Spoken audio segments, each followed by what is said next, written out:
I'm from GBSU and the Student Environmental Coalition. This next speaker is an amazing person. He loves permaculture, and he is the president of Farm Club along with an active member in the SEC, and he's also a biology and natural resource management major. So without further ado, welcome Youssef Darwich.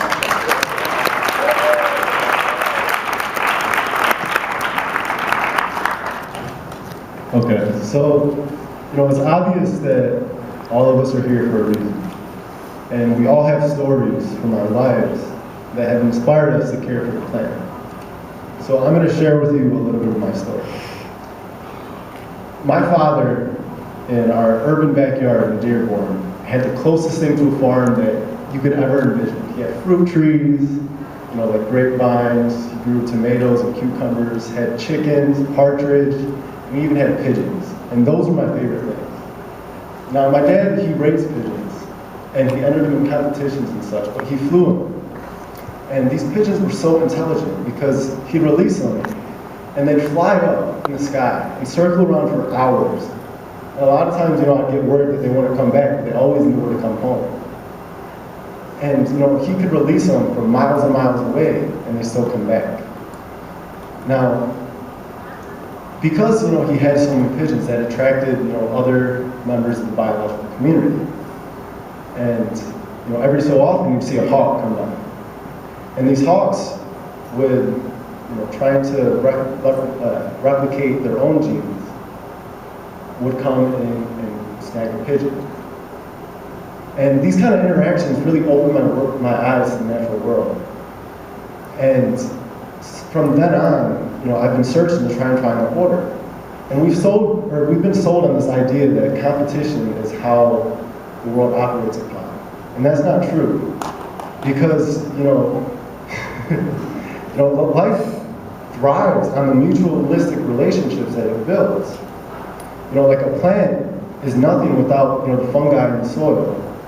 Even grass is nothing without something to graze it. We can model our systems based on the biological community. Now, it's really, really easy to get caught up in all this doom and gloom that's happening in the world, because it's crazy how much we've deteriorated and denuded our environment.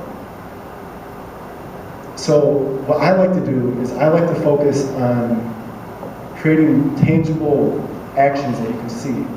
And I think the best way to do that is to grow our own food where we live.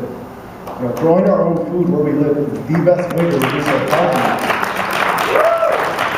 It's true, and we can restore biodiversity. There's no reason we can't have an apple tree in our front yard. There's no reason. So West Michigan especially is kind of leading that front. Like, we have the second most diverse agricultural crops in anywhere in the U.S. Michigan does, just behind California. Now, in West Michigan especially, in the Grand Rapids area, there's a bunch of movement towards creating sustainable food economies. And although there are some really cool things, like farm-to-table restaurants, farm-to-table schools, farmers markets, and keep going on, they kind of seem like they're lacking that connective tissue. And there's a lot of overlap between what these organizations are doing. So for the past few months, I've been working with some amazing people to organize a summit called Growing Connections. And the main one will happen in early May.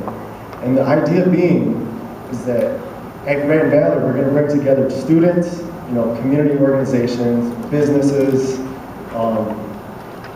farmers, and basically all the people that are doing the things that we're talking about and need to be done all together so we can create a sense of unity. And in doing so, we're going to create a future where, the next generation is going to be able to, prosper.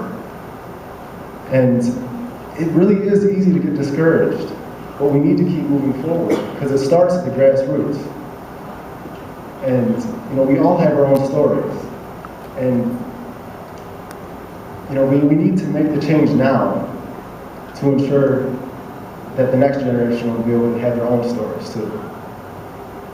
Assalamu alaikum, peace be upon you. Thank you.